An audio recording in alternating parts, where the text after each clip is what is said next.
welcome some familiar faces to the committee. General Pelche, welcome to the committee. General Huddleston and Mr. Quinn. All of you are experienced members before this committee. With that, I'm going to ask General Pelche for his opening 5-minute statement, and then we'll go to our rounds of questions. So, General Pelche. Okay, good morning, Mr. Chair and members of the committee, and thank you for the opportunity to speak with you today. My name is Lieutenant General Alain Pelletier, and I'm the Deputy Commander of the North American Aerospace Defense Command, known as NORAD, at our headquarters at Peterson Space Force Base in Colorado Springs, Colorado. Je suis accompagné ce matin. This morning, I'm with Major General Ian Rolston, Commander of the Canadian 1st Air Division, as well as by Mr. Jonathan Quinn, Director General for Continental Defense 5. I am the second in command and support the Commander of NORAD, U.S. General Van Erck, in the execution of our missions, responsibilities, and functions outlined in the NORAD Agreement and the NORAD Terms of Reference. L'entente NORAD, établie en 1958. The NORAD Agreement was established in 1958 and set up 3 missions for NORAD in North America: aerospace warning and alert systems, aerospace control, and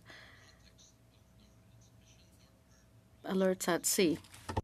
The continental U.S., United States, Puerto Rico, and the U.S. Virgin Islands, including the air defense identification zones, the air approaches, the maritime areas, and the maritime approaches. It is also worth mentioning that NORAD also delivers integrated threat warning and attack assessment for missiles, a mission which spans the entire globe. The commander of NORAD, or I as the deputy commander in his absence, are responsible to the government of Canada and to the government of the United States of America for the execution of our mission. Subordinate NORAD organizations include Canadian NORAD region, known as CANAR, the continental U.S. NORAD region, known as CONAR, and the Alaska NORAD region, known as ANAR, all led by their respective region commanders with embedded U.S. and Canadian forces members alike. NORAD has a history of evolution that has ensured the command is positioned to effectively respond to changes in the security environment and technological advances. Over its history, the threat to North America has evolved from a northern approach, long-range aviation, to now a 360-degree threat and from all domains. D'ailleurs, pour la première fois dans notre histoire, for the first time in our collective history of binational defense, we now have 2 strategic competitors, Russia and China, both of which have nuclear weapons, and a third actor in the mix, North Korea. With climate change, Russia and China, as well as other countries, are increasingly interested in the Arctic. Thus, the Arctic continues to evolve into an interconnected region that is increasingly globalized and contentious. The concern is that the Arctic is the closest path to attack North America. Our adversaries have already modernized their Arctic infrastructure, deployed new coastal and maritime defense missile systems, upgraded their maritime forces, and increased military exercise and training operations with new command organization dedicated to the Arctic. To effectively execute our assigned NORAD mission, we must outpace our global competitors, deter our adversaries, deny and defeat threat through all domain awareness, information dominance, and decision superiority, and be globally integrated with our allies. En juin de cette année, in June of this year, the Minister of National Defense announced that Canadian continental defense capacity would be funded, including modernizing NORAD. Will contribute to the defense of North America and help address evolving missile threat and maritime warning challenges consistent with the NORAD agreement. helping to ensure our continent is a secure base to project power and be engaged abroad. Le Quartier Général NORAD NORAD headquarters works closely with National Defense HQ as well as the Pentagon in order to synchronize and coordinate NORAD modernization. Rapidly evolve, and the Arctic becomes increasingly accessible, excuse me, it is important for both countries to field critical capabilities as soon as possible that will enhance our domain awareness, enable persistent operation, and provide national decision makers adequate time to make key decisions. Donc, merci, Monsieur le Président, pour cette opportunité. Mr. Chairman, thank you for this opportunity to address the committee. We will be happy to answer your questions. General Pelche, and with that, we'll commence our 6-minute round. Ms. Gallant, 6 minutes, please. Thank you. And to the generals, since February of 2022, what number of times has NORAD had to scramble jets due to Russian or Chinese incursions in the Arctic? Thank you, Mr. President, for the questions. We don't talk about the specific number of activities, given the fact that some of them are reactions or actions against the activities varies. But I can say that the number has increased, and in 2022 we've seen one of the largest numbers since the reduction in Russian activities in the north, and that's probably since 2014, as I mentioned. Well, the U.S. does report on their incursions, and so you're saying the tempo has increased then. Do countries check in with Canada, the U.S., or NORAD in advance of its intention to be in the Canadian Arctic waters, be it surface, air, or below water surface? Thanks, Mr. Chairman, for the question. The country would not report their activities if they're intending to actually operate in the Arctic, either below the surface or above the surface. So quite often, we depend on our threat warning and attack assessment, our detection systems and capabilities in the air and the maritime environment to be able to actually detect any encroachment of our air defense identification zone or below the water surface. That includes traversing through the Northwest Passage. I'm not the expert with regard to the Northwest Passage. I believe that countries are expected to actually report transiting through the Northwest Passage proper, but that's a system that I'm not familiar with. Maybe Mr. Quinn would be able to actually answer that. Thank you, Mr. Chair. Just very quickly, if the question is specific to underwater incursions, then I would say no. The idea there is specifically for stealth, so we wouldn't necessarily expect to receive a request if it's coming from a non-allied country or a competitor. Over. Thank you. Have foreign drones been detected in the air or subsurface waters in the Canadian Arctic? Okay, and Major General Huddleston, would you like to answer the questions from a Canadian NORAD region? Certainly, sir. Thank you, and thank you, Mr. Chair, for the question. To my understanding, no foreign drones have been detected in the Arctic airspace, and we haven't detected any undersurface drones either. I believe that was the second part of your of the question. In the absence of Hangridge in Inuvik, Canada's air-to-air refueling response is non-existent. If the U.S. air-to-air refuelers are needed to refuel U.S. aircraft, to what extent will Canada be able to add to the response equation? Okay, thanks, Mr. Chair. First of all, we do have a limited air-to-air refueling capability that we've employed over the years. Canada and the Royal Canadian Air Force have been providing both our tactical tanker, the C-130H tanker, as well as the Airbus, which is a multi-role platform as well, to actually support our operations on a non-persistent basis. For the regular response, we actually rely on tankers provided by the U.S. Air Force.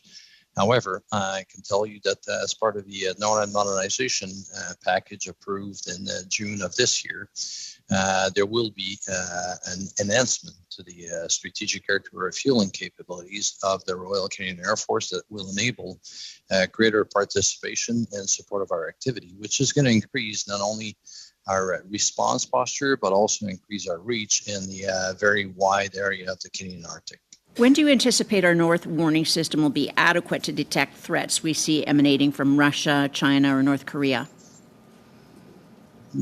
Thanks for the question. Actually, first of all, is the North Warning System as is very limited in its ability to actually detect the current threat presented by Russia right now and China in the future. Especially given that the threat from China may be coming from the West Coast, and the warning system is geared towards a threat coming from the Arctic, as it was for what it was designed back in the early 1980s. So we're talking of modernization of the layer sensing systems, and that includes the arrival of over-the-horizon radar, which are not going to be co-located with the current warning systems, but will be optimized in order to actually provide North America, i.e. the Canada and the U.S. specifically, with a long-range detection of air and space threat. Ms. Galan. And that is expected, sorry if I may, that is expected to be available in the later part of this decade. Thank you. Monsieur Robillard, 6 minutes, s'il vous plaît. Mr. Robillard, 6 minutes. Thank you, Mr. Chairman. How is it that how will the recently announced investments in NORAD improve the Canadian Armed Forces' ability to operate in the North?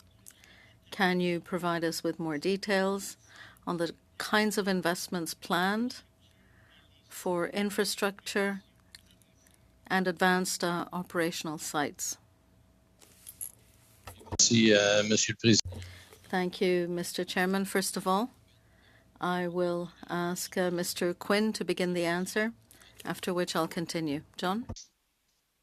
Merci beaucoup pour Thank you for the question, Mr. Chairman. The member indicated infrastructure investments will be a big part of the NORAD modernization effort. The intention is to upgrade northern Canadian Armed Forces installations in Yellowknife, Inuvik, Iqaluit, and Goose Bay by modernizing the infrastructure to accommodate the arrival of the future fighter aircraft and also different types of aircraft to expand the types of operations that can be conducted out of those important locations.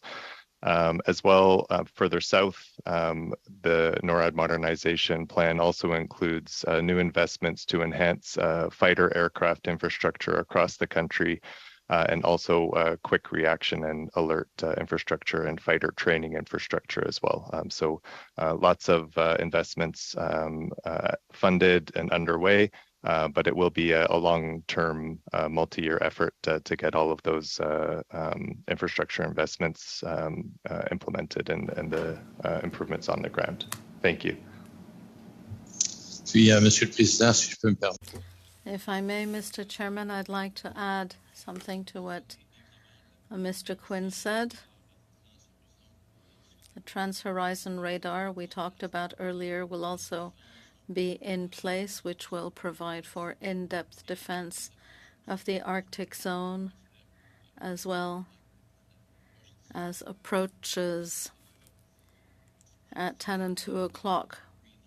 That is to say, from the direction of Greenland and the direction of Alaska, in order to gain a better understanding of what's happening in the zone of interest.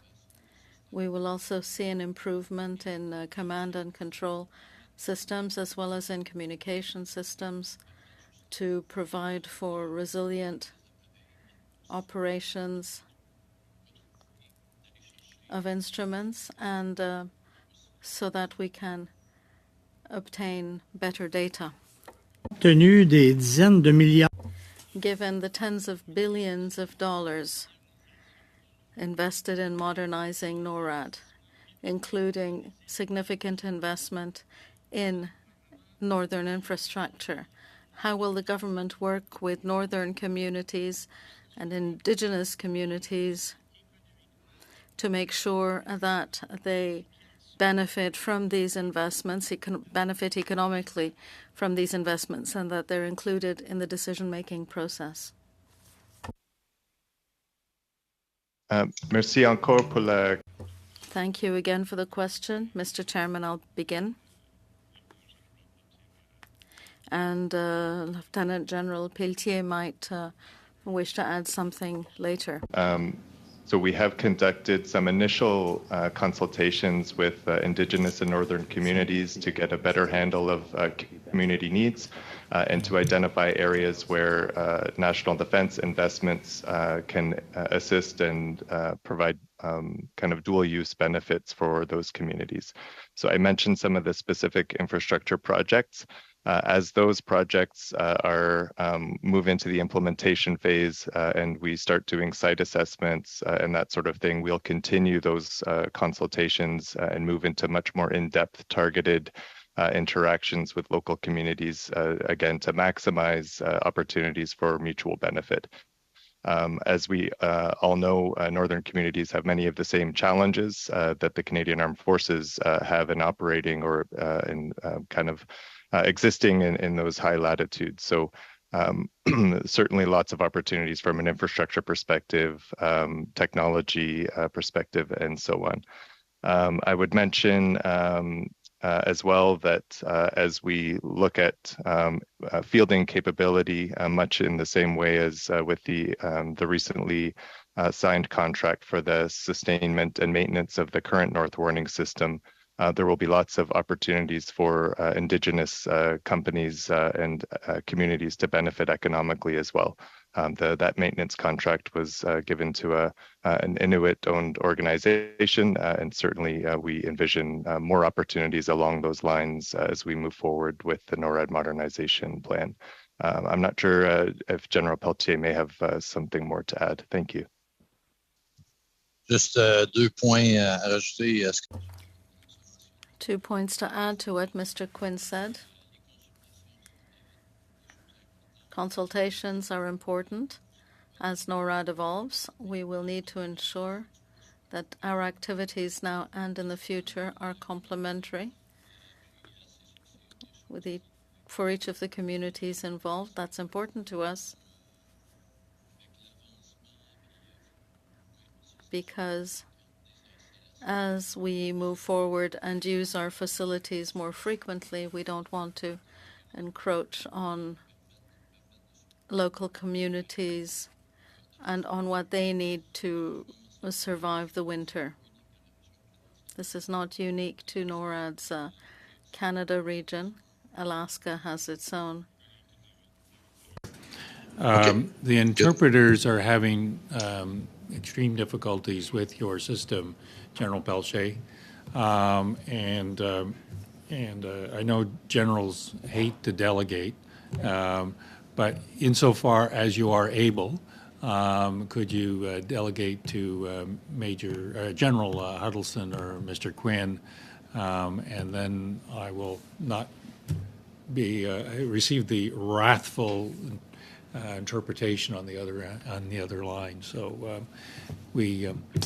it's unfortunate, but the interpreters are having difficulties. So with that, 6 minutes, Madame Normandine.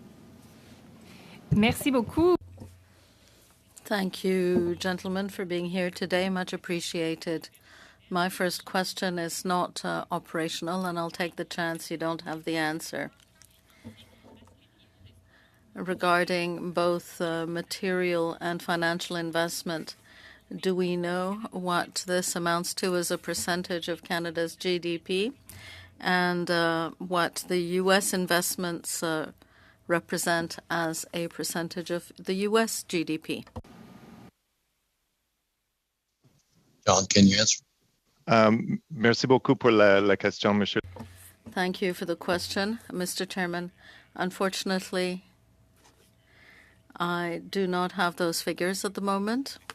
On notice, if that works for the member. S'il vous plaît, ce serait. Yes, please do. That would be appreciated.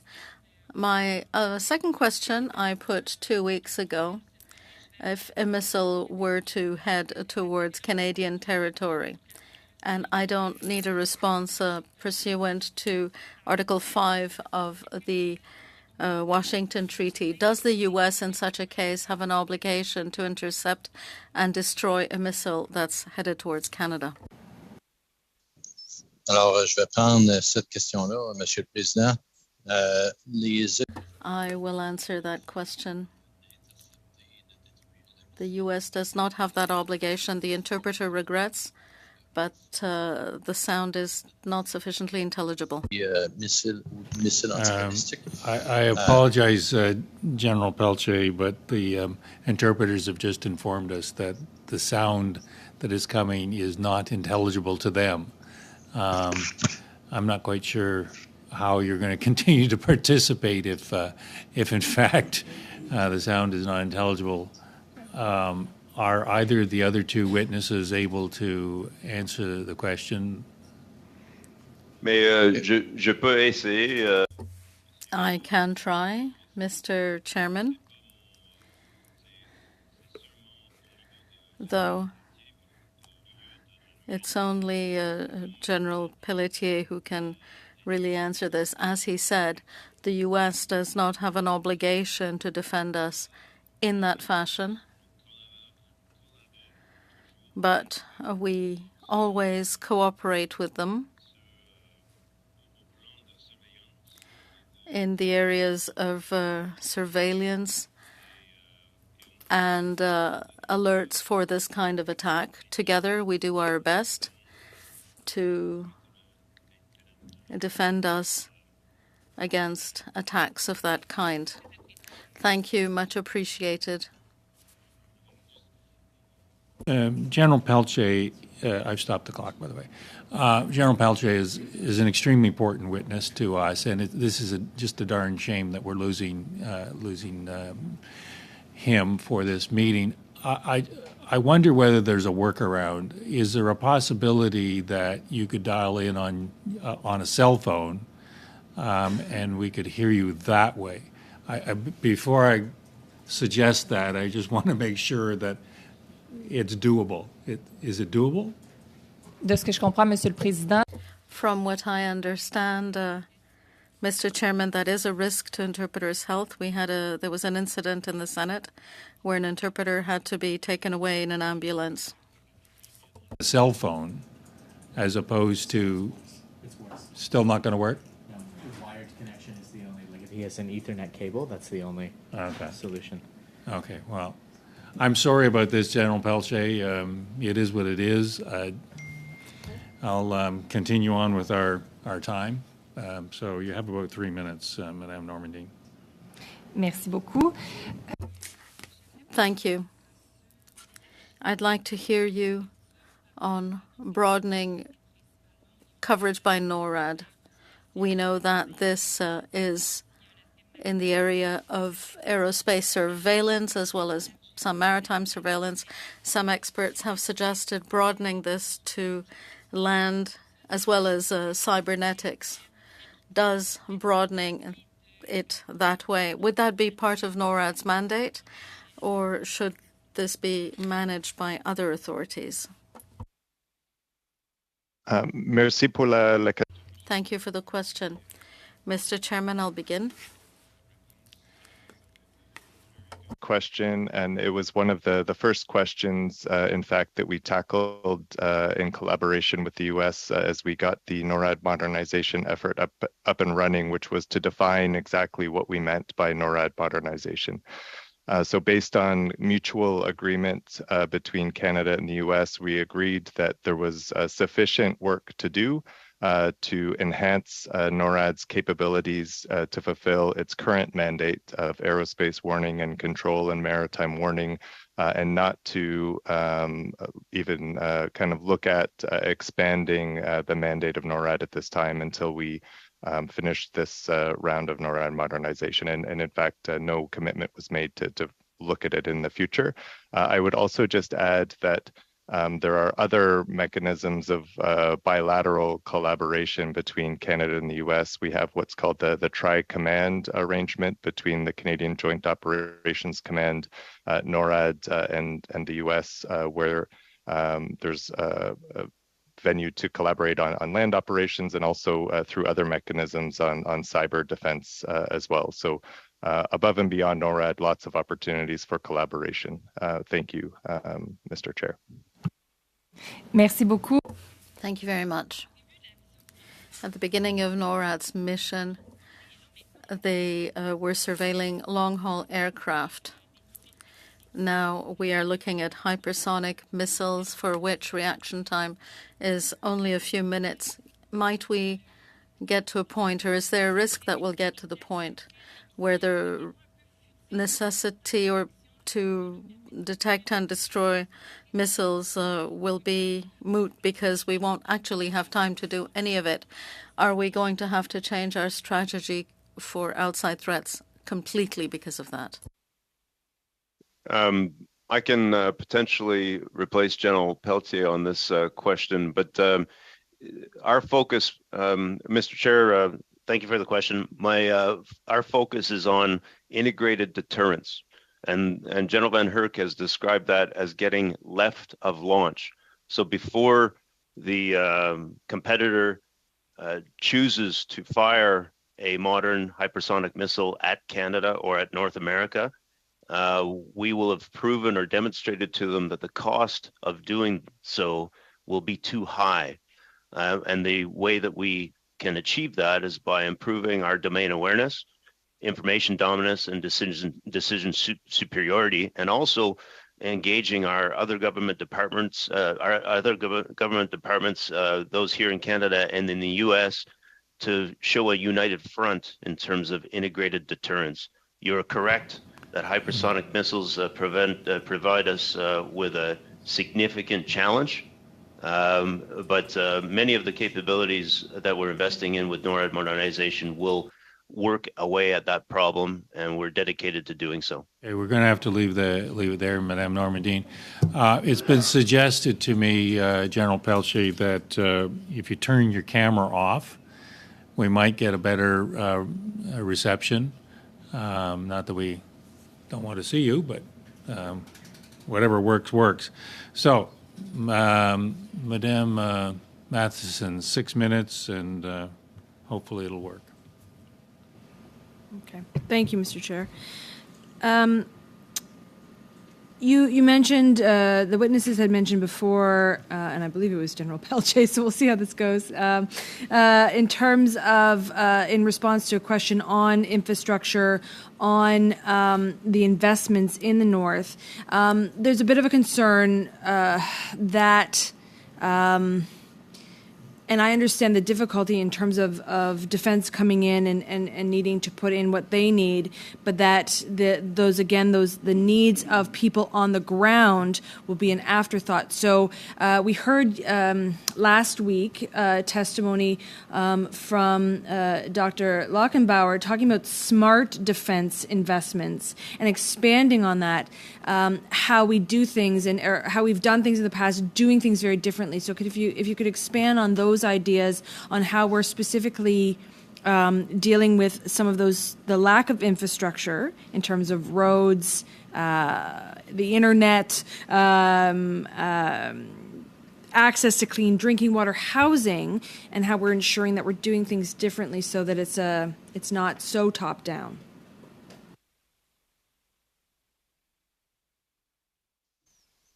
Good. I'm not sure if you can hear me better or if les traducteurs peuvent m'entendre correctement. But I'll let Mr. Quinn answer the first part, and I'll add what's specific to NORAD requirement. Over. Yeah, thank you very much for the question, Mr. Chair. Some of the challenges that the member just outlined in terms of the internet, clean drinking water, housing, obviously go well above and beyond the defense mandate. There's lots of very good work going on in other government departments to get at those challenges. But at the same time, we recognize that this is going to be a big investment, that there certainly will be opportunities to look for dual use benefits across the board. We work very closely on a number of files with Dr. Lackenbauer, and I know he has lots of great ideas on this front as well. So I would say at this point, as we're shifting into implementation for these kind of defined, at least by location, infrastructure enhancements, we will be working very closely with northern communities, again, to assess their needs, let them know what our needs are, and to specifically identify where those align and where we can maximize mutual benefit for these initiatives. I would also add that the investments outlined in the NORAD modernization effort have been very specifically focused on aerospace threats to the continent, in keeping with NORAD's mandate. Budget 22, the government in Budget 22, the government also announced a plan to review our current policy. So that will be an opportunity to look more broadly beyond just the aerospace warning control and maritime warning mission of NORAD to other threats and opportunities that come in the Arctic, and make recommendations to government on potentially looking at other investments in the north where there would be additional benefits potentially for Northerners and northern communities. I'm told that General Pelchat's sound is somewhat improved, so maybe we'll carry on the last 20 minutes with some participation on the part of General Pelchat. Madame Matheson. I believe General Pelchat was going to respond after, so I'm glad to know that his sound is all right. Okay, and Mr. Chair, I truly apologize for the current state of technology. All I'm going to add to Mr. Quinn is that NORAD, through a number of symposium, have looked at how we're going to do business better in the future, not only in terms of use of infrastructure, but also the use of other technology in the north. So we're very focused as to how we're going to get after such capability. And we're working in order to actually get after multi-use capability. So whether it's a hangar, the elongation or the enhancement of runways is not only going to benefit the military community, but hopefully benefit of the local communities as well. Okay. In the same meeting last week, also Dr. Byers was talking about, he really focused a great deal on that RadarSat improvement. Could we receive an update on where that is in terms of his focus on that?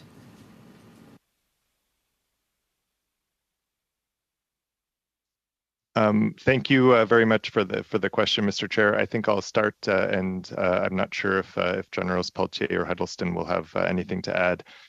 So if I understand correctly, the question, part of the NORAD modernization plan is to enhance the amount of funding that has been allocated for the replacement system for the RadarSat Constellation mission, which was actually just launched fairly recently. So this is an effort to kind of look ahead, make sure that we're doing everything we can to minimize gaps in capability for the Canadian Armed Forces, to start thinking about and planning out those replacement capabilities for when the RadarSat Constellation mission reaches the end of its useful life. For the replacement, we're looking to do something a little bit different, which is for the successor to the RadarSat Constellation mission which is a government-owned capability that for which the Department of National Defence and Canadian Armed Forces are principal clients or beneficiaries.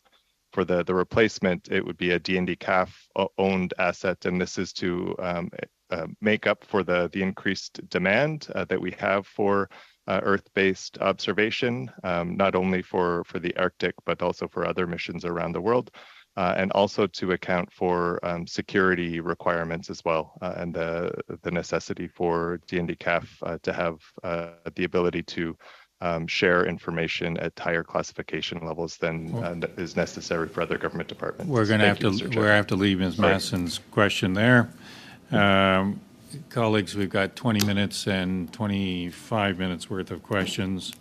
Math doesn't work, so minute off everybody. So with that, Ms. Cramp-Newman. Thank you. Good morning. Thank you, Mr. Chair, and thank you, gentlemen, for being here today. There's a concern that a personnel crisis is contributing to our inability to ensure our national security. That's the paramount issue here. Second, recruitment crisis is clearly causing chaos, and something really has to give, and we need to have a plan. Retired General Rick Hillier has publicly stated that he has been given information that the personnel crisis is as critical as a 50% shortage. And I realize operational security precludes you from commenting on just how bad things are in the military, but I think it's really important for us to understand what aspects of the CAF training must be scaled back due to the crisis. Just recently, General Eyre has publicly stated that we have to scale back. So what precisely, in your opinion, must be scaled back in the Army and the Navy and the Air Force, respectively? And secondly, is this drawdown an admission that we cannot meet our NORAD and NATO commitments? And insofar as you can, if you could tie that question to the study, that would be helpful. Okay, General Peltier, Mr. Chair, I'll let General Huddleston, who's responsible for fourth generation in the RCAF, to address the question to start off. So thank you, sir, and thank you, Mr. Chair, for the question. My responsibilities include reconstitution and the retention effort for the RCAF. I am not involved in recruitment, although my division is focused on supporting recruitment through improving RCAF attractions. And what we mean is selling ourselves effectively at events around the country and at colleges. I acknowledge that the CDS has presented our personnel situation as a crisis, and I agree with that. My role as Commander 1CAD, with my Commander 1CAD hat on as opposed to the CANAR hat on, is to streamline operational training, training individuals from the basic point to where they are operators. We are looking at ways to fast track and to acknowledge past experience of the individuals to accelerate those paths. And another part of my job very much is on the retention side, where I need to make the RCAF a better place to work and a more attractive place to stay moving forward. Effectively, that's where I'm focused. In terms of the RCAF as a whole, the focus points are similar, but they extend now to basic training and to working with the Chief of Military Personnel to improve recruitment. But to describe it as a crisis is accurate. The numbers, there are a number of numbers out there in the public sphere, as you've said. I won't speak to those. But it is very much a near-term key focal point for the RCAF. Perfect. Do any of the other gentlemen wish to comment on that? Yes, General, and thanks for the question. I'll just add on to General Huddleston that obviously NORAD will continue to do its mission as part of the CAF reconstitution priority. The Vice CDS has acknowledged the requirements for our personnel to be dedicated to the mission, given the no-fail nature of our mission in terms of threat warning and attack assessment. Okay, thank you. Okay, well, I'm just looking at how can we best attract our brightest and best Canadians to work within the military? What's the carrot that we can dangle to these individuals to get them involved? That all of you have opinions about what that carrot might be. And if you could work your answer into some other part of the proceedings, that would be helpful. Madame Lambropoulos, 4 minutes, please. Thank you, Mr. Chair, and thank you to our witnesses for being here to answer some of our questions. I'm going to piggyback up a little bit off of the previous colleague of mine that spoke and ask, I know that it might not be necessarily within your role, but I was wondering if you could answer to the fact that recruitment efforts are happening even in the north. Last week we heard from Stéphane Roussel, who told us that the Indigenous communities are pretty much maxed out through their work with the Rangers. And I was wondering if you can comment on that, if there is still room in the north and in Indigenous communities to go and recruit, especially if we're talking about protecting the Arctic. I feel that this is a community that can probably do that best. Do you have any comments on this? Yeah, thank you, Mr. Chair, General Pelletier. I agree that the northern communities have a lot to contribute to the defense of our countries and to the protection of our sovereignty. However, I believe that the issue of capacity would be best addressed by the Chief of Military Personnel, who keeps statistics and a very good understanding of the recruiting pool across Canada. So, unfortunately, I don't have the statistics or the data to actually answer the question. All right, thank you. And another previous colleague of mine, Madame Normandin, had mentioned about our ability to detect and destroy a missile that is headed towards Canada. And you were starting to answer the question previously, but I don't think you finished the answer to that question. And I'm quite curious to hear what exactly or what this agreement, this anti-missile agreement was, and why Canada is not part of it. And, if you can comment as to whether or not being part of such an agreement would greatly would make us safer from these threats. Okay, thanks, Mr. Chair, for the question. I'm not going to elaborate on why Canada is not part of the Ballistic Missile Defense Treaty. That's a policy question that I'll leave to our national decision maker. However, I'll address as to our capability of detecting, tracking, and countering. Sorry, General Pelletier. Apparently, what's happening that we're getting no translation? Anyway. Okay, well, I don't know what to do other than to just simply limit the responses to General Huddleston and Mr. Quinn. It's really quite unfortunate because I know General Pelletier well, and I think the world of him, and I think he has a tremendous things to add to this conversation.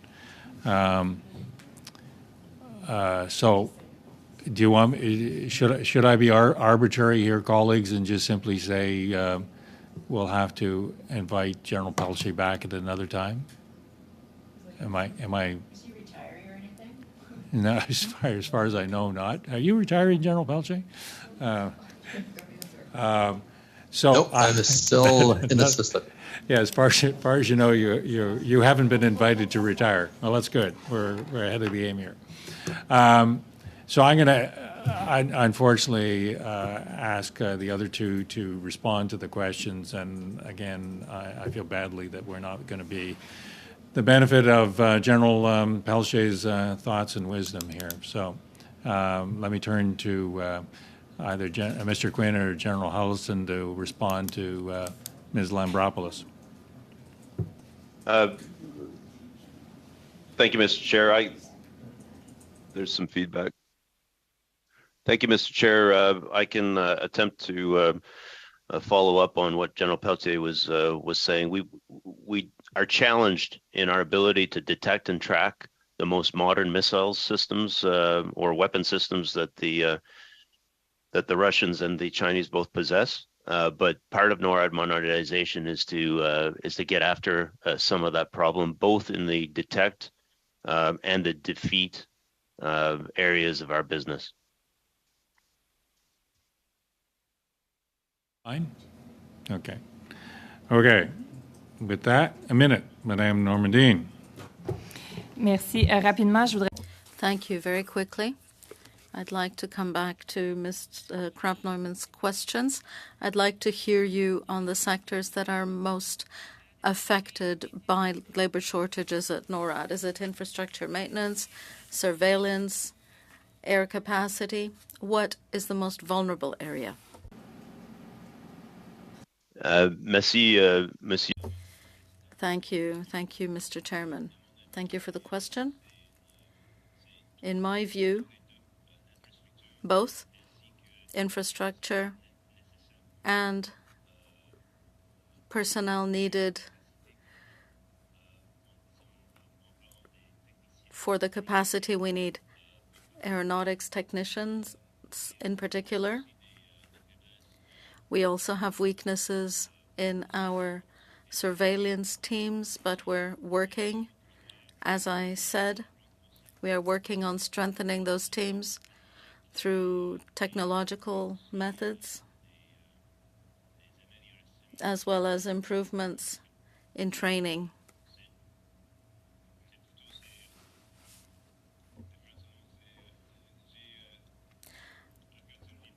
It's primarily in those two areas of where we're focused in order to support NORAD modernization moving forward. Thank you. Madame Masson, 1 minute. Thank you. So I think in our first meeting on this study, we heard from Admiral Topshee about the dangers, of course, of climate change, but how that's changing, how our armed forces up in the north, up in the Arctic, deal with that. Could you expand on that for us today? Quickly, I guess.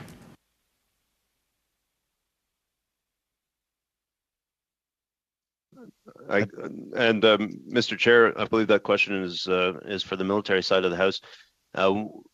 We are very focused on the government's commitment to net zero, and we're doing our best to ensure that our aircraft are moving forward in that direction. But primarily, our efforts that are going to be successful near term involve improvements to infrastructure, reductions in the use of flying hours through simulation, and certainly consultation with the Indigenous and the northern communities in order to ensure that our impacts are minimized when our forces are deployed to the north. Mr. Bazan, 4 minutes. Thank you, Mr. Chair, and I want to thank our witnesses. I'll be quick. When we were looking at the U.S. Ballistic Missile Defense Program, and if General Pelche could explain the mechanisms of how the handoff happens between NORAD to the American BMD program, if they were going to intercept a warhead coming towards North America, and how that handoff comes back again, just so people understand the efficacy of the program, but also the overall involvement that Canada has directly and indirectly in the decision-making process. I know you directed that question to General Pelche, and unfortunately we've had to say it's not working. We can't let it work. So General Huddleston, presumably, as Commander of NORAD, Canadian region. Thank you, Mr. Chair, for the question. I don't, unfortunately, have a knowledge of our involvement, the Canadian involvement in the missile defense aspect of NORAD headquarters. That would have to be a question that we would take on notice to be answered more fulsomely at a later time. Appreciate that if you can get back to us on that. When we are looking at upgrading our current NORAD North Warning System, when we start talking over the horizon radar systems as well as low Earth orbit satellites, would that give us complete coverage of our Arctic archipelagos versus where we're at today, which is strictly on the continent? Thanks very much for the question, Mr. Chair. I'll start, and General Huddleston might have more to add. Yes, the idea, Mr. Chair, is that the Canadian contribution to the new layered surveillance system would be a site, an Arctic over-the-horizon radar site near the CAN-US border that would look out to the outer reaches of Canadian territory. A second site would be in the high Arctic in Canada that would see up and over the pole. So a little bit of residual research and development required for that high Arctic system, but the plan would be for that to be fielded approximately 2 years after the lower latitude system. Thank you.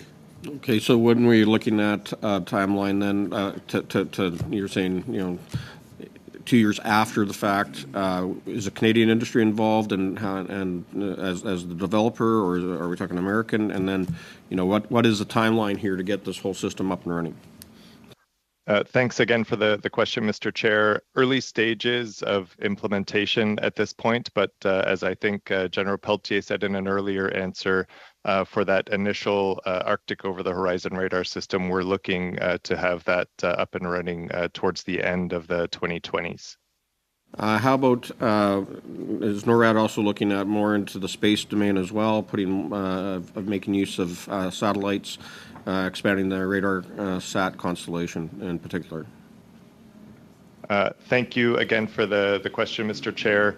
From a Canadian perspective, part of the package that was announced in June for NORAD modernization included additional investment in both Earth observation satellite.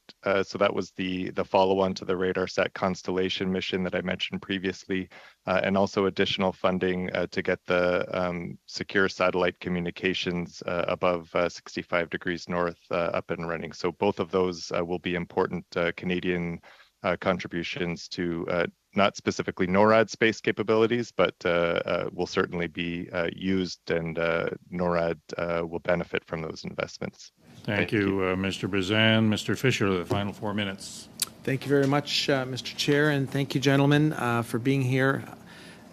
If I could, I'm going to direct my question at Mr. Quinn, looking for some more layman terms discussion.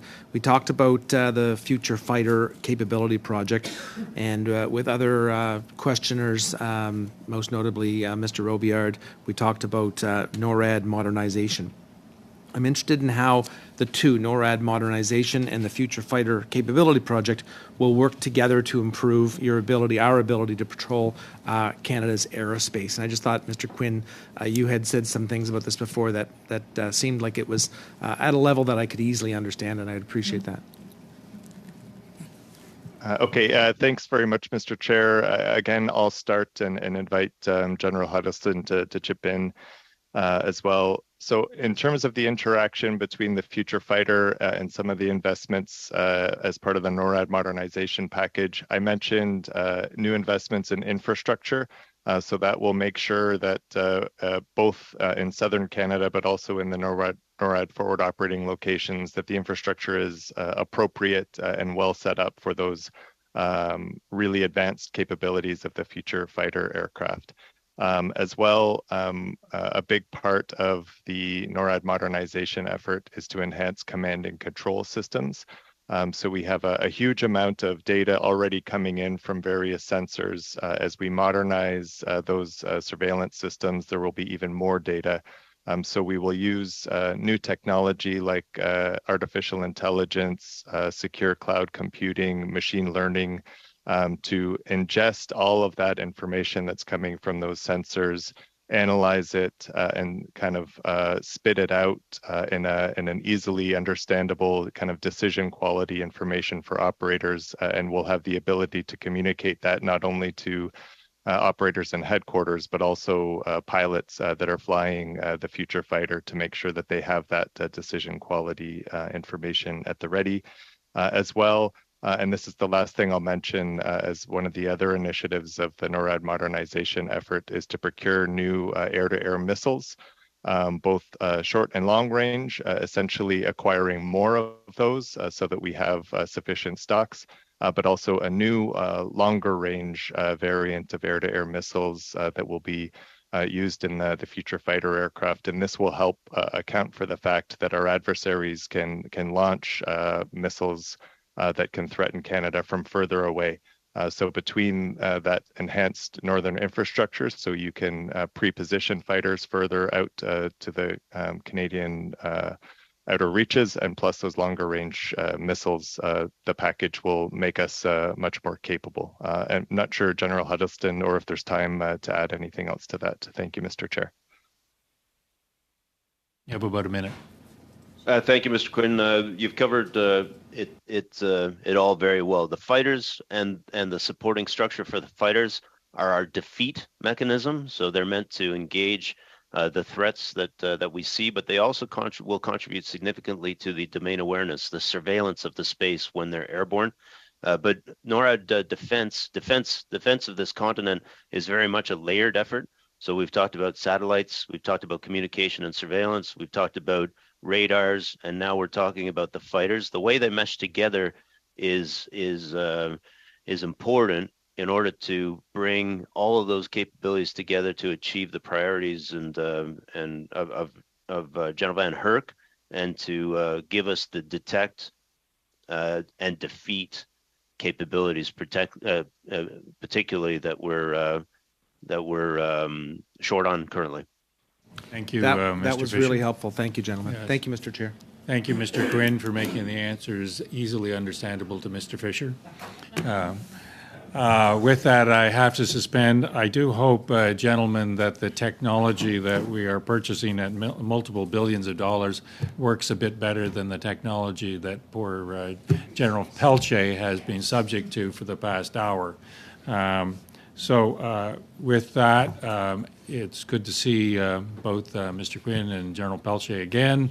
We wish you well. We thank you for your appearance here. Look forward to your future appearances. You aid mightily to this study, and safe travels to all of you. So with that, I'll suspend while we re-empanel. Thank you very much. Thank you.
Ferguson again, welcome to the committee. You are a familiar face. And Mr. Federley as well. Welcome back to the committee. And we're going to interrupt at about 12:30 for Professor Sharon to join us for the final half hour. And congratulations, Professor Ferguson, on the publication of your book. I look forward to it. Thank you very much. Andrew and my book, both of us. Well, both of you, yes. So I'm sure that you'll have so many royalties coming out of this book that you'll be able to retire. So with that, Professor Ferguson, 5 minutes, please. Thank you, and thank you for the invitation to testify before the committee. I have 3 points to raise, which hopefully in the question period we can get into some detail. The first concerns NORAD modernization and its impact on the Arctic and other general issues about North American defense and security. The second concerns relations with Russia in the Arctic. And the third relates to the impact of the commitment to defense investment in the Arctic, although we don't know the specific amount of the $40 billion devoted in June from the announcement of the Minister of National Defense that will actually go into the Arctic and its implications for the indigenous and local communities. First, concerning NORAD modernization. The parameters of NORAD modernization remain locked in if you look at the documents, including the joint statement between the Secretary of Defense of the United States and the Minister of National Defense in August last year, remains locked into a Cold War structure and mentality. Even though the threat environment has changed, by and large dictated both by geopolitical changes that have occurred since roughly 2014 and by technological changes, which has changed the nature of the threat environment, it doesn't seem that either the Canadian government, national defense, at least publicly, and again, I won't speak to the United States and their views on this, has really thought about the implications of NORAD modernization for the Arctic. In sort of specific terms to Arctic security, when the government is committed to funding a new surveillance system consisting of 2 new radar lines and additional upgrades, modernizations, and perhaps some new forward operating locations, they don't seem to realize that this, of course, creates a direct threat to the Arctic. In this context, we rely upon the defeat mechanism or defense mechanism, basically with our new generation of fighters when we get them, and long-range to medium-range air-to-air missile systems. What's important is to recognize that in the case of conflict, these will become a first target for Russia. And I put China sort of in the background of all this. And this raises issues about the need to develop point defenses. These will be ground-based defenses to provide a layer of defense, and this extends further south. So that's the immediate issue that emerges from the modernization program. But of course, it existed in the past, so it's nothing new there. But more importantly is when you think about the new threat environment, the all-domain threat environment, 2 things pop up immediately. First, NORAD is now in the business of missile defense. By the nature of the long-range cruise missile hypersonics, and as well as ballistic missile capabilities of Russia, and in the future, China as well, these are becoming or have become missiles. We need to have the capacity to intercept missiles in flight. This, of course, raises major issues for the government and the department, as well as the United States, about being able to keep NORAD in its traditional box of air defense or air control or aerospace control, as they call it. But it's just air defense because we're not in the missile defense business in the past. And that's hence what's capabilities we need to be able to deal with this problem.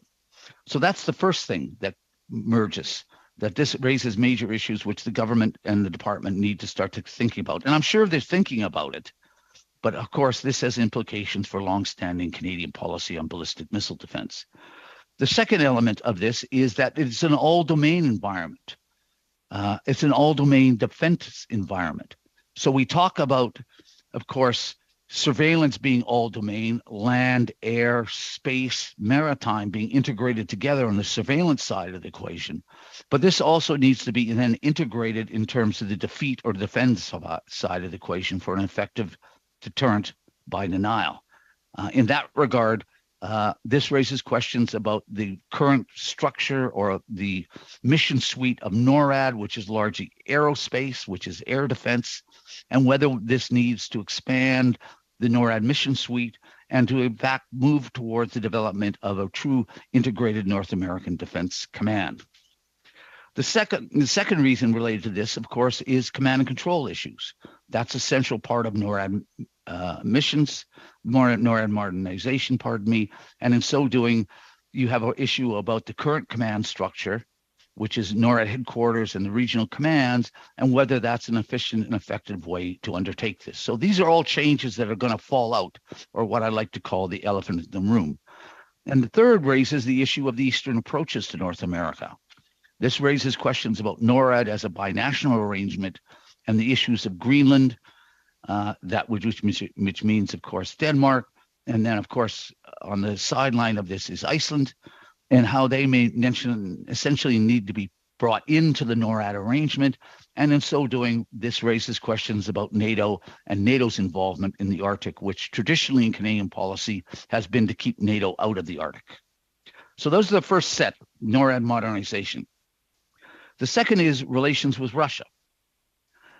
We have treated as a function of Russian aggression in Ukraine as a relationship with Russia as well as China as black and white.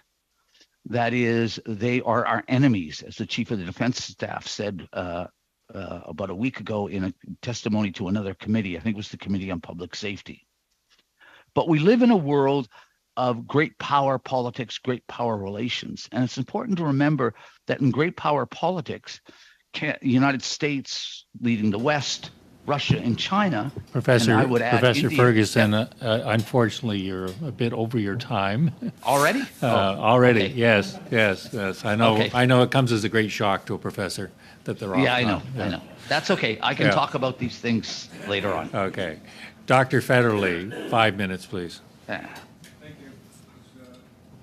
Can everyone hear me?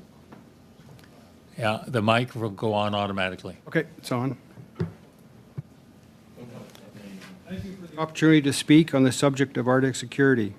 My perspective is that of a former military practitioner, an academic, and 3 decades of study and publishing in defense resource management issues.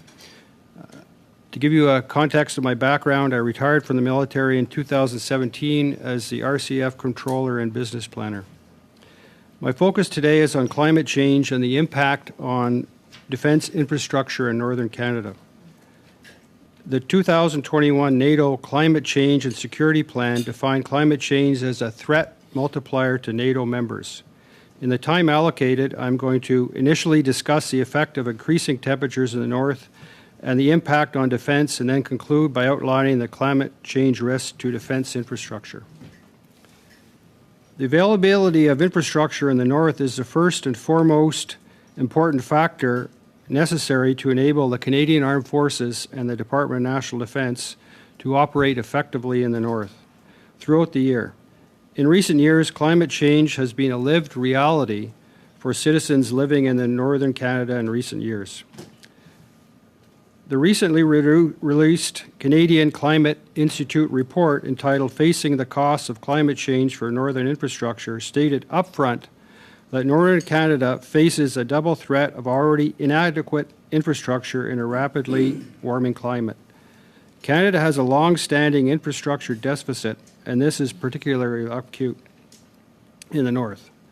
Physical infrastructure defined as roads, bridges, sidewalks, portable water systems, airfields, ports, and storms. Governments from the municipal to federal level have been slow to adapt their infrastructure to the climate change. The United States, in a recent report, have defined climate change as increasing the demand and scope for military operations at home and abroad. In Canada, the 2023 Defence Energy and Environment Strategy, D&D, is the largest user of energy and single largest emitter of greenhouse gases in the federal government. As global temperatures continue to climb, broad shifts in weather systems are occurring, making events like droughts, hurricanes, and floods more intensive and unpredictable. Extreme weather events that may have just hit once in our parents' lifetimes are becoming more common. The cost of infrastructure in northern locations is significantly higher than in southern Canada. So now for the 4 distinct risks to D&D on climate change: budget risks, repairing facilities damaged by climate change events and the need to update both buildings and infrastructure to adapt to climate change. Number 2, operational risk, reducing training activities due to meteorological or other climate-related risks. 3, increased frequency of aid to the civil power, that being provincial governments. Increased deployments of military personnel across the country to support provincial governments and communities that have been impacted by floods, forest fires, hurricanes, and we've seen a lot of that recently. Finally, outdated regulations. All levels of government in the North need to update infrastructure policies, regulations, standards, and building codes to explicitly account for the complex and severe impacts of northern climate change. Thank you. Thank you, Dr. Federley. With that, we'll start our 6-minute round with Mr. Kelly. Not Mr. Kelly. Ms. Gallant. I anticipate that somewhere in the 6-minute round we'll have Dr. Sharon come in, and I'll just interrupt at that point, and then we'll carry on after she makes her opening 5-minute statement. So, Ms. Gallant, 6 minutes. Professor Ferguson, Canada is increasingly being viewed as a laggard in Arctic defense. Pardon me? We have Sweden entering NATO, and we have Finland as well. So how do we compare in terms of GDP spent on Arctic defense, and is there an argument to be made that Canada has not been pulling its collective weight in the last number of years? Certainly there's an argument that we haven't pulled our weight. That's without doubt. If you look at the Europeans, Sweden, Finland, the about to be new members of NATO, don't bring those into the equation because they have a different strategic situation and threat situation than Canada does. The investments proposed or planned by the government are important, are vital. They're a little late, and given the time frame in terms of the commitment of $4.9 billion, I think this is the number over 6 years, and $40 billion over 20 years, implies that we are going to lag far behind relative to the threat environment that we have to deal with to ensure we have a credible defense by deterrence posture. We're late, and we'll remain vulnerable for a long time. Okay. Well, Russia has demonstrated its ability to operate in the high north. It has more capability than we do, and we know that they're an expansionist regime under Putin. What does Canada need to do to ensure we don't fall victim to the encroachments in our north, and what are our must-haves? Well, I don't think it's an issue of encroachment by the Russians in the far north. Because I talk too much and go on too long, as I was trying to point out that we have common interests with the Russians in the Arctic. And we need to look at developing relations, positive relations, what used to be called confidence and security building measures in the Arctic with the Russians, because great power relations are a mix of competition, adversarial relations, and cooperation. So I'm not overly concerned about the threat to the Arctic. What Canada needs to do is to be much more clearer about where we're going to invest in the Arctic. And it has to start to move quicker. And I understand the delays, because if you actually take the threat environment, it goes back to 2011. And it took a lot of political changes in the world before we started to move. And that, of course, also affects the United States thinking on this. So in terms of investments, there are 2 radar lines important. Do we need a 3rd radar line further south? That may be important. Do we need additional defense mechanisms to ensure a credible deterrence by the now posture? My view is yes, we do. The government is not committed to any ground-based missile defense systems, and it's something that needs to be closely taken into account. So one of the comments this committee has heard thus far in this study is the myth of a Russian invasion force of our foreign north, and asking for our assistance to rescue them if it was ever attempted.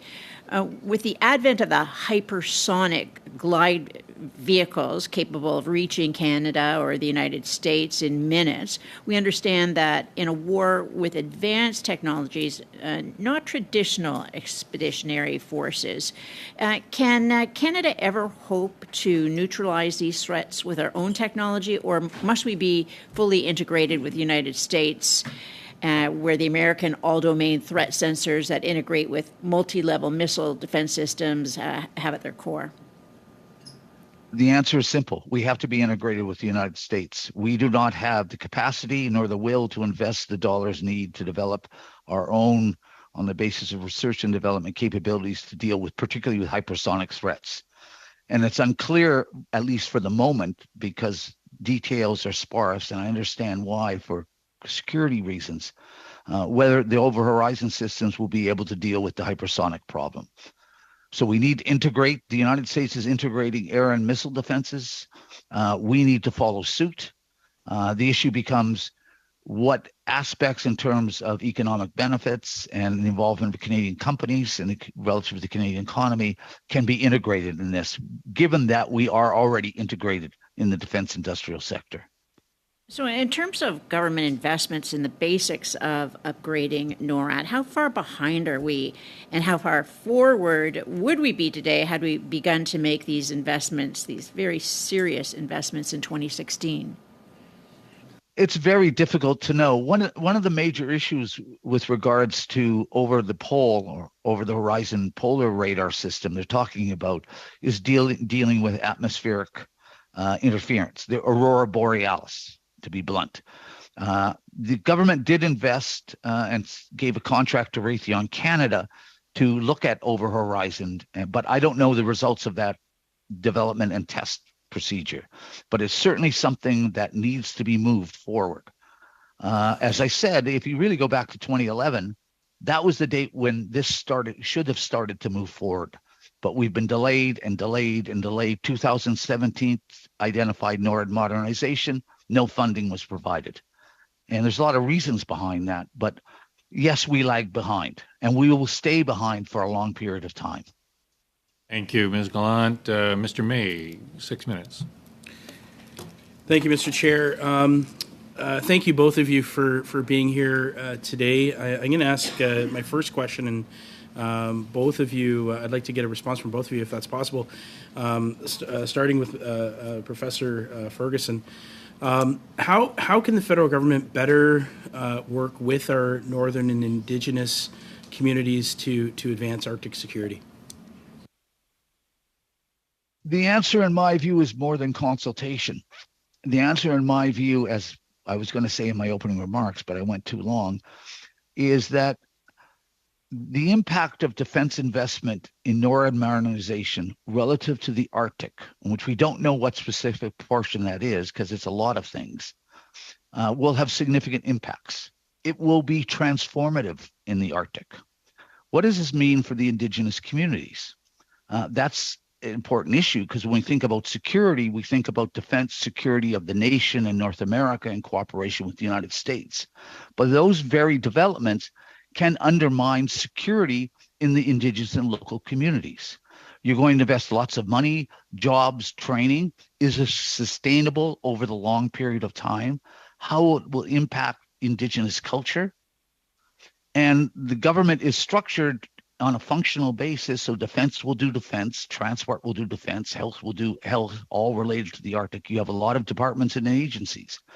But there is no central structure in the government of Canada to integrate it and recognize when we invest in defense in the Arctic, these are dual use capabilities. Better communications will enhance communications, internet access, virtual health, a variety of benefits to the Indigenous community. So those investments have to be integrated, and that requires, to use the government term, a whole of government approach. But there is no whole of government structure to do this. Thank you. Sir? I think consultation and capacity building to increase the rate of infrastructure construction in the north. The northern population is growing, a lot of young people, working age, and who want to work. And I think the training provided, increased training and development, particularly in the trades, I think is a good start. Excellent. In light of this question is for Professor Ferguson. In light of growing tensions between NATO and Russia, is Canada doing enough in terms of allied military exercises in the Canadian Arctic, and what are the pros and cons of potentially expanding allied exercises in the Arctic? Well, the pro side of it, the pro side is that it enables us to integrate and be interoperable and have a centralized command and control system to deal with threats to the Arctic. The con side specifically is NATO's interest in the Arctic is not Canada's interest in the Arctic. NATO's interest in the Arctic, to put it in blunt terms, is the Arctic, and the Arctic approaches down the North Atlantic is the back door to NATO. So they're interested in one set of problems which emerge for NATO security or European security. We have other interests and other problems related to North America. And that's the difficulty. And the second element of the downside of this is that this now creates an image. And if you think about the meeting of the Arctic 7, the NATO allies, chiefs of staff meeting, this implies that North America, NATO is integrating together. And as a result of that, we will use this as an avenue to threaten Russia. It is politically and diplomatically problematic, in my view. Thank you. In terms, sorry, how much time do I have, sir? 2 minutes. Perfect. In terms of international cooperation on the Arctic, what are the most important steps Canada can take to advance its interest, enhance its Arctic security more broadly and productively cooperate with its allies? And I'll get a quick answer, hopefully, from both of you.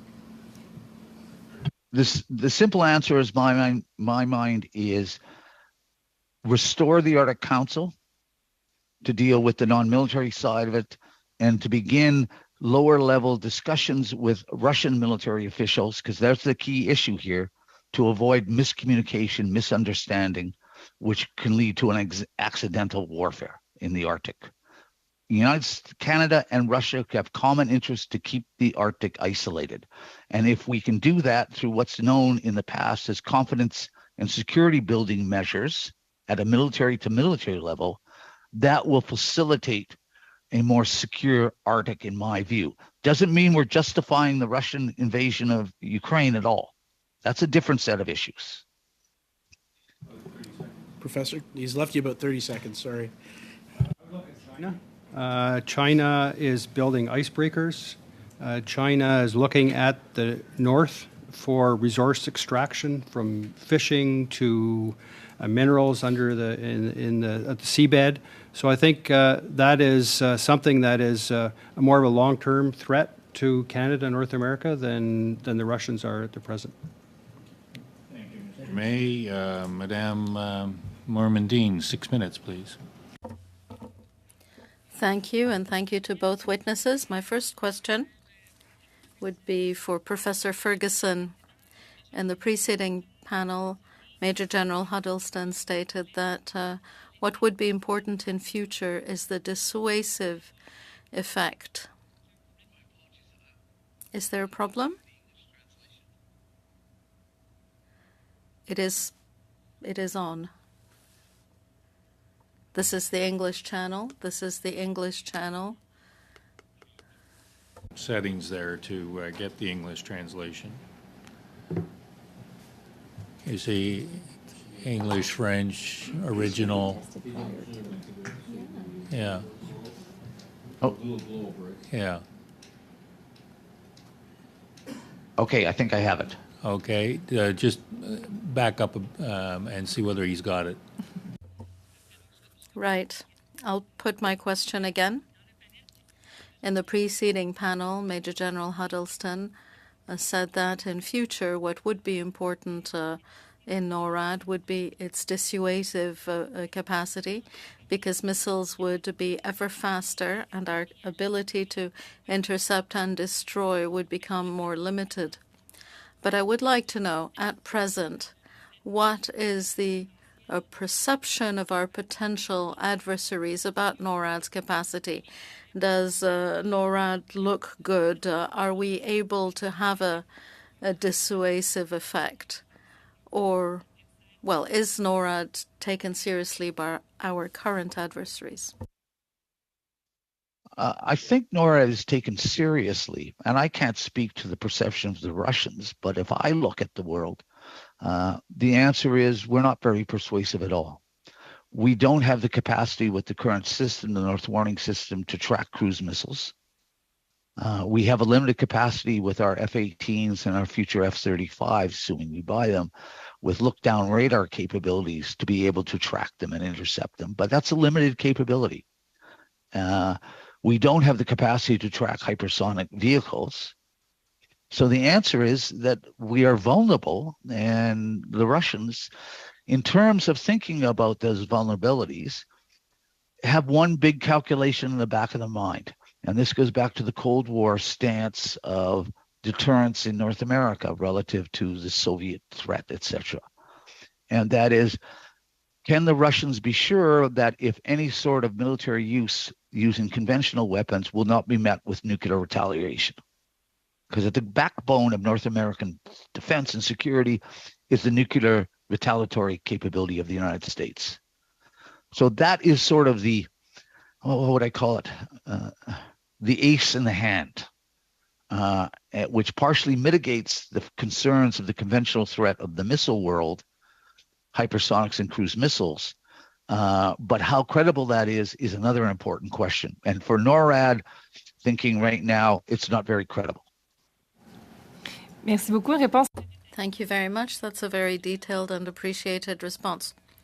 I'd like to hear you on the anti-missile defense shield, a ballistic anti-missile defense shield. Canada decided not to join, but we feel that there might be a shift in tone. I would like to know this. If Canada decided to join the ballistic defense shield, could the U.S. at this point say, well, we don't want to carry what we might call a dead weight? Would we be sound enough to be a credible partner? That's sort of the million-dollar question, and it refers to understanding the Canadian policy in terms of what does participate mean for Canada, and what do we have to do?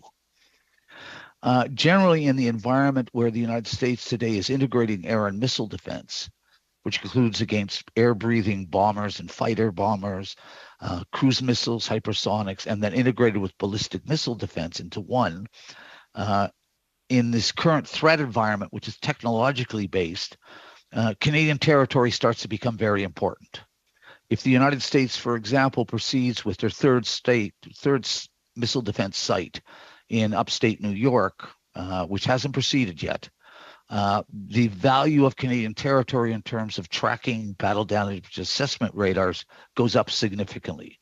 So you can imagine in the future that if this goes ahead relative to integration, Canada's participation will be welcomed by the United States because we're going to provide a very valuable piece of territory to them for an effective defense of North America. It also raises the question of whether we're defended right now anyways. We don't know. And this then raises questions about command and control. If you go back to 2003 or 4, when we discussed this with the United States said that Canada could not have a role, nor would NORAD have a role in command and control. But that may all change. So there are a lot of issues involved in this, which are emerging. My hunch is down the road, we will have to be engaged one way or another. But how that works itself out in cooperation in the United States is a million-dollar question. Merci beaucoup. Je sais pas. Thank you. I don't know whether there's time for this, but you said that at present NORAD is a bilateral agreement. I'd like to hear you on the possibility of adding other countries to NORAD while keeping NATO out of it. Would that be a good thing or a bad thing to envisage? I think it's a really important thing. And remember, it's a binational arrangement. But you have Greenland and Iceland. And as I mentioned, I think in my opening comments, part of the track now, which didn't exist in the Cold War because of technology, brings a direct threat down the eastern approaches of the North Atlantic between Greenland and Iceland. And those need to be integrated into our defense system. Historically, that part of the North American defense component was NATO. But by and large, it was bilateral between the United States, the Greenland and Denmark Thule radar, for example, American relations with Iceland on the defense side. So it was sort of pushed to the side. Because of the integrated nature of this threat environment, I think it's vitally important that Canada and the United States engage Greenland and Denmark and Iceland and begin to integrate a system of systems. We talk about that for the Arctic, a system for surveillance, and to make sure they're integrated into North America. Because as I said, those approaches are the front door to North America, but they're the back door to Europe. Thank you, Madame Normandine, for those $2 million questions. With military inflation, it's more like $2 billion questions. I don't see Dr. Sharon on so far, so 6 minutes, Ms. Matheson. Thank you. Oh. There she is. Okay, she is. Welcome, Dr. Sharon, to the panel. We've got about a little over 20 minutes left. I'm thinking that we stay with the questions unless you have maybe a 1 or 2 minute statement, and then we can just keep on going through our questions. What would you prefer? Yes. Well, thanks very much. Sorry. Statement can be provided to the committee, and then it gets in the record that way, and that will save time. I think they want to carry on with the questions. Am I fair about that? And I'm sure between Dr. Federley and you and Dr. Ferguson, you'll sort out something. So let me just turn then it over to Ms. Matheson for 6 minutes, and you'll jump in as able. And congratulations on the book. Thank you, 6 Mr. minutes. Chair. So last week we heard from Dr. Michael Byers, and he said specific things such as we need to preserve that assured mutual sense of destruction, to hold some of our opponents at bay. Certainly, Dr. Ferguson, you've touched on that. He also said, though, that Russia will not invade the North American Arctic. You've indicated today that I think you've touched on that a bit. You've talked about that confidence and security agreement and working on those relationships. There was certainly a discussion in terms of the need or the fact that through that resource extraction or additional number of people going through the Arctic, that can be done through policing and through the international agreements, laws that we already have in place, and that the CAF or that idea of Arctic security, it takes a different role. Can you talk about that? Can you expand on that in your opinion? And actually, I open that to Dr. Sharon as well. Well, thanks very much. I think what you're trying to get at is, do we have the right laws to entice Russia to continue to respect the rules-based international order? Notwithstanding the egregious behavior in Ukraine, when it comes to the Arctic, they've actually been a very helpful Arctic partner. NORAD, for example, is very quick to note that even when Russia is buzzing our air identification zones, that they are remaining in international airspace. We still have the search and rescue agreements. We still have the moratorium on Arctic fishing in the Central Arctic Ocean. what we really want to do is encourage the Arctic states, and especially Russia, and by extension, observers and the rest of the world, to respect the rules-based international order and get back to the business of scientific and indigenous knowledge-based projects that work to mitigate the effects of climate change, to respect the UN Commission on the Limits of the Continental Shelf, which to date has been respected, and to return to that more cooperative tone that we had pre-2014. I would only add that if you look at the projections about transportation in the Arctic, you take the United States, for example, their Coast Guard, the policing arm, is also under Title 10, can be transferred to the Department of Defense. They're military vessels. And I think it's similar in the case of Russia. Along with increased transportation up there, assuming this all plays itself out as projected, you will have a more military naval presence there. That means that you're going to, in the international water side of the Arctic, depending how it all opens up, more likelihood that you're going to have not confrontations, but connections or meetings of Russian naval vessels, military vessels, Canadian, American, etc., and Chinese potential in the future. In that context, it's important that when we talk about the rules-based order, the notion to extend this in the idea, well, we need to develop common rules about that go beyond simply the law of the sea and the way it's been done elsewhere. And these were problems during the Cold War. We need to start talking about how to manage this cooperatively because of common interests. And that's an issue that's got to emerge, and one of the confidence building and security measures that I think are important in the Arctic. One of the conversations that we sort of led to last week as well was that idea of permanently, through whatever will happen in the world with Russia, not pushing it towards China more so in terms of our activities, but certainly not isolating it permanently, and using or going forward in a far more diplomatic way. Could you comment on that as well? Well, I certainly can. And one of the things I was saying in my opening remarks is that I don't think this Arctic 7 versus Russia is helpful. And I was actually very surprised that Canada would host the first Arctic Chief of Defense Staff meeting this summer, having already met with Arctic allies without Russia, and including the Netherlands, France, Germany, and the UK in the Arctic Security Forces Roundtable in Alaska. We don't want to entrench this A7 and others versus Russia. What we really want to do is encourage Russia. And I think the Arctic is going to be the issue area that is how we normalize eventually relations with Russia after it returns all annexed territory to Ukraine. So, I mean, it's quite far off, but traditionally coming out of the Cold War, it was the Arctic that is very special for Russia. It accounts for 20% of their GDP. They have the largest amount of land and maritime space there and population. There are all sorts of reasons they want the Arctic to work for them.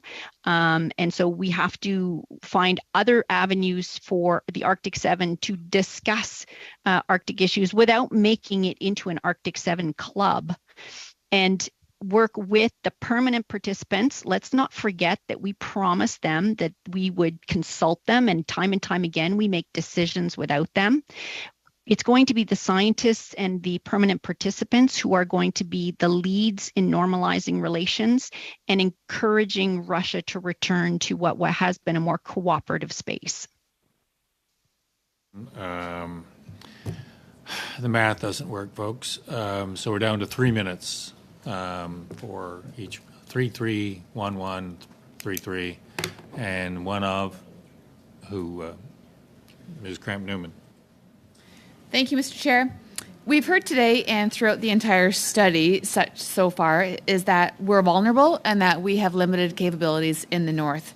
So without a strong plan for recruitment and retention, Canada will not have the troop numbers we need to achieve our current objectives. So my question is, what's the plan to improve the military lifestyle And how do we attract the best and brightest to our Canada Armed Forces? I can answer that question.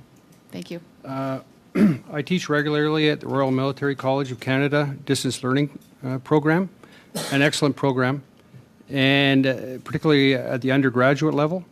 So my students tell me they're often married couples, they have kids, and their priority is that when one of them's posted, they both be posted to the same location.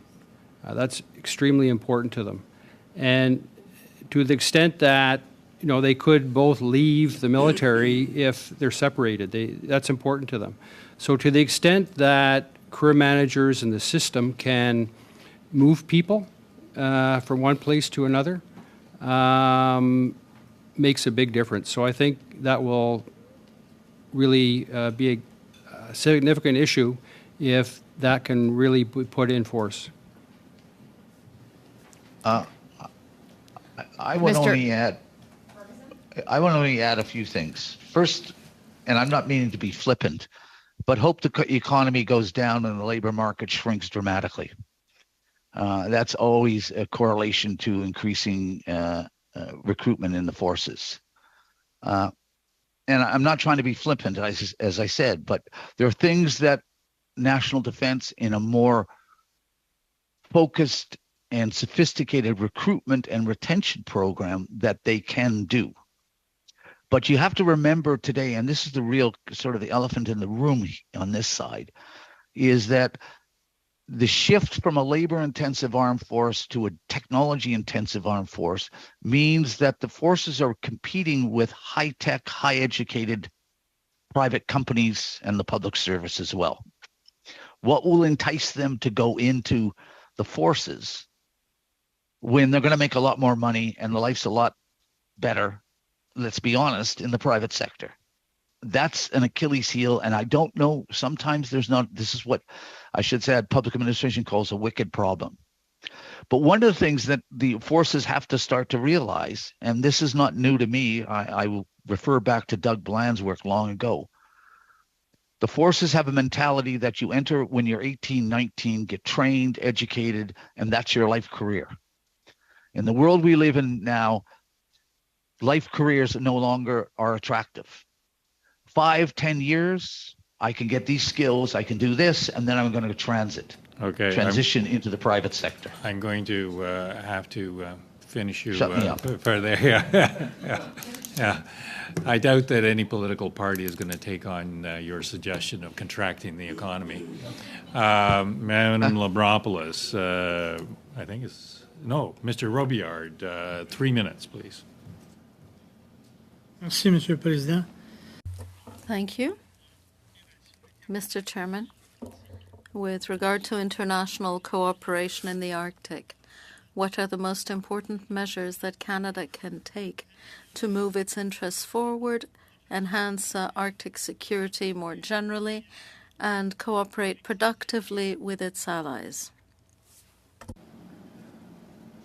Well, I can answer that one. One of the things we are lacking is a code of conduct for military and security vessels operating in an Arctic. We have one for the South China Sea and the East China Sea. And so one of the things that all the Arctic states were trying to work toward was this code of conduct, keeping it outside of the Arctic Council because we don't want to mix the really good environmental protection and sustainable development work of the Arctic Council, but to have a code outside of that, have that red phone, make sure that, as James Ferguson mentioned, that we have those confidence building measures. We continue to inform each other of exercises. We continue to call out bad behavior. For example, when Russia is buzzing vessels during Arctic exercises, no snap large exercises because that often erodes trust. But all of that will happen, after a solution to Ukraine is found. Pouvez-vous nous expliquer Could you please explain how NORAD has evolved since it was first established?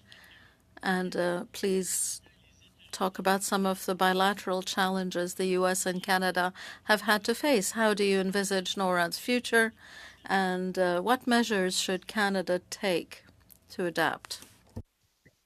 Well, I think, NORAD has evolved over time, especially since 9/11. I think more importantly is integrating the efforts of NORAD, NATO, and the hundreds of bilateral agreements that Canada and the U.S. have in the other domains, the land, sea, space domains.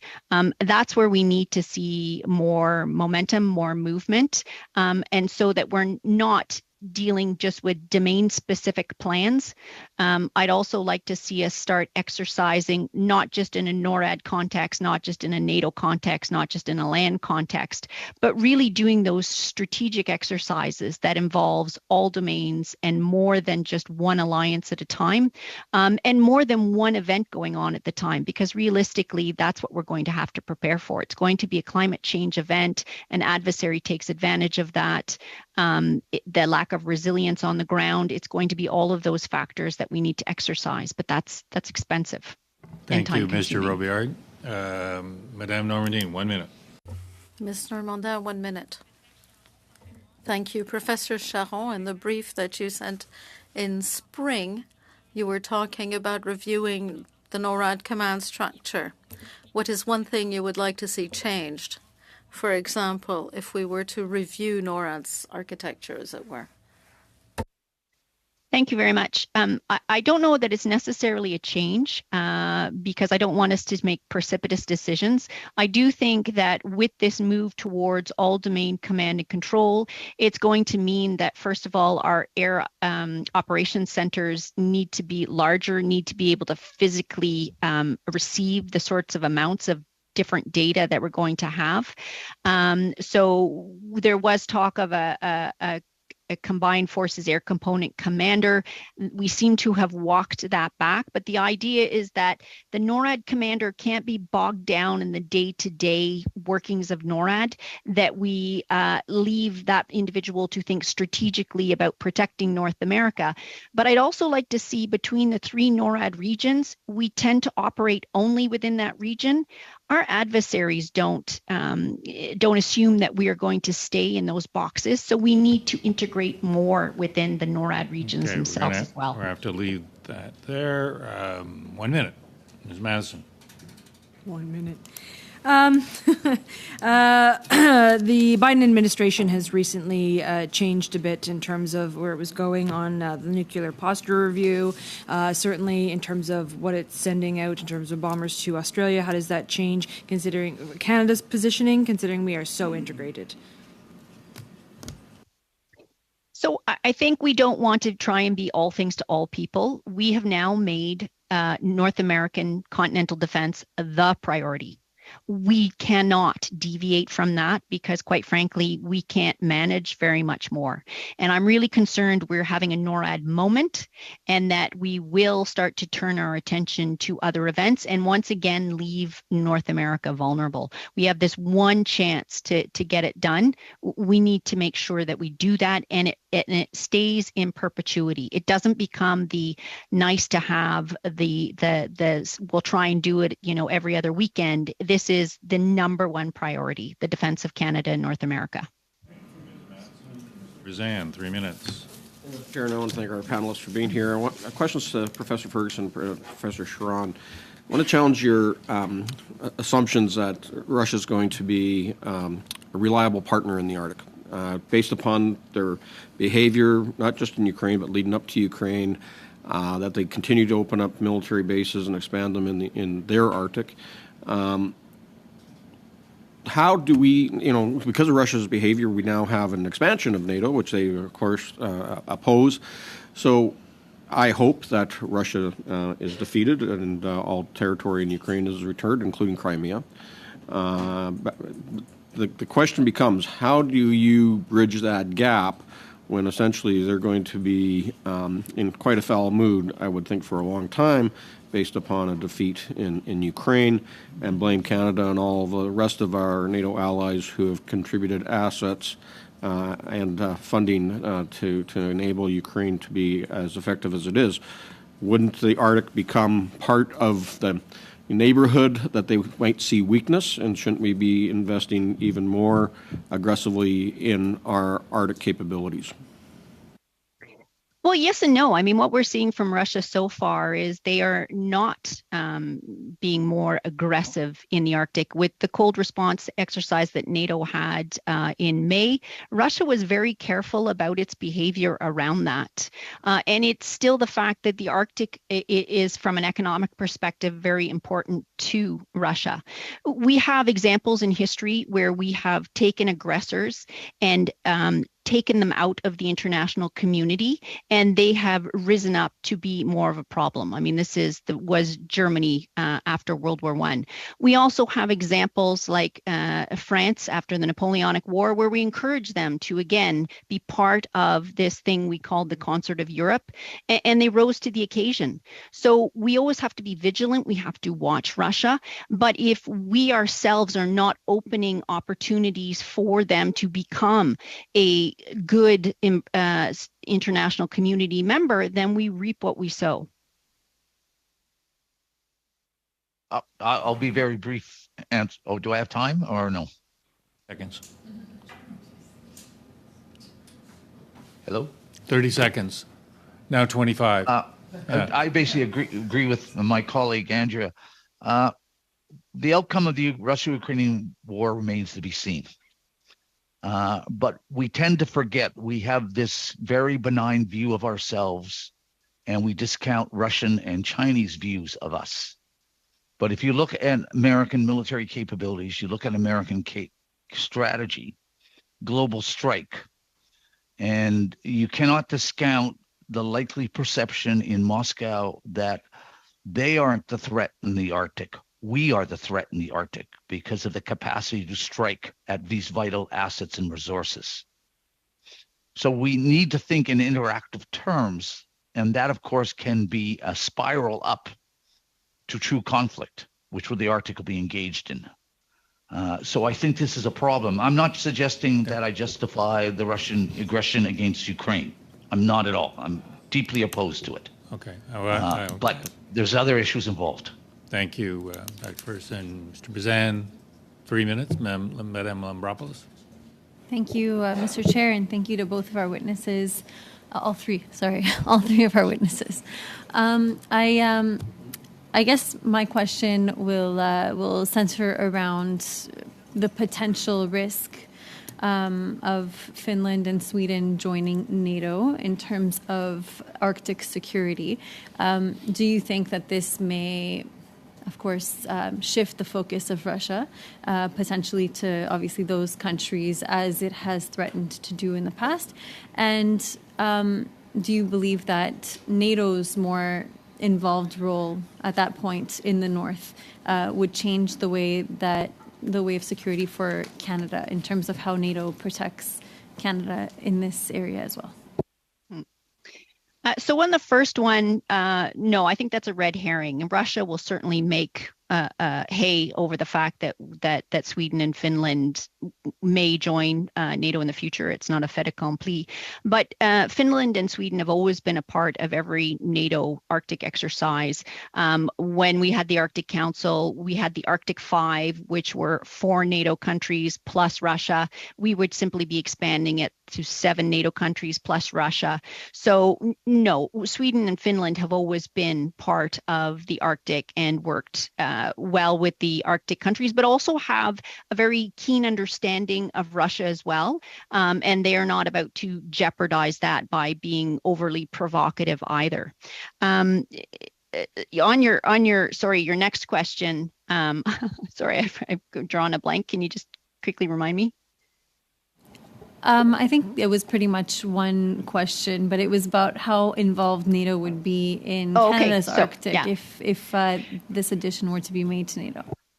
So I still think it's going to be not all NATO countries, not all of them can operate in the Arctic. It's going to be the same NATO countries that we have seen. And, you know, the primary deterrent to North American Arctic has been via NORAD. I don't see that changing. What we are looking to do is exchange more information and also to link the various exercises, for example, Arctic Edge by the US, Operation Nanook by Canada, and the NATO exercises, so that we send a strategic message to Russia that we are operating together, that we practice different things, and certainly to invite them to these exercises so that we can build that trust and confidence. I would just quickly add, Sweden and Finland are irrelevant to the Arctic question, entirely irrelevant. Sweden's about the Baltics. Finland's about neighboring Russia on the land. Neither of them actually have territory on the Arctic Ocean. That's where their interests lie, not with the Arctic. Well, on that note, I'm sure the ambassadors of Sweden and Norway will be quite interested to know that they are relevant to the Arctic study. But I want to thank... I never said Norway. Yeah, I just want to thank each one of you for your participation in this panel, occasionally provocative participation in this panel. Again, I apologize for the time that we always seem to be running out of time, but I look forward to your continuing relationship with this committee. Thank you for making yourselves available. Colleagues, before I'll allow our guests to leave, but before I leave, I want to leave you with a couple of questions. If you could inform the clerk and the chair of where you want to go. Thursday, we've received a couple of turndowns from potential witnesses. We have DND is going to make themselves available, but I can't fill up 2 hours at this point. So any suggestion? They will come for 2 hours. I know they'll come for 2 hours. I'm not sure that it's a good use of committee time for 2 hours. So any suggestions along those lines I'm interested in. Second of all, and this is for the people who are going to Washington, DND is asked to send someone with us, and it's been a practice in the past. I just want to get your thoughts before we say yes. And we distributed the Arctic security study, was distributed last week, and whether there's any discussion on that. I'm not quite sure what I'm talking about here, but It's the study, the budget for the it's the budget. It doesn't say budget. Okay. Sorry. It does say budget, and I apologize for not reading that. Anyways, I'm going to ask for somebody to pass the budget Thursday. Okay. And I'm going to get your feedback, hopefully before Thursday, on what to do Thursday. And those of you who are going on the Washington trip, if you could give me an idea of what your reaction is. James? Just on the extra hour on Thursday, if D&D, if we think 1 hour is enough, then I would suggest you put witnesses that we have on our list for Arctic security in that second hour. You want to switch to Arctic security for the second hour? Can we do that? It might be the easiest thing to do. Is that all right with everybody? Okay, that works. Right. Excellent. Thank you. Meeting adjourned.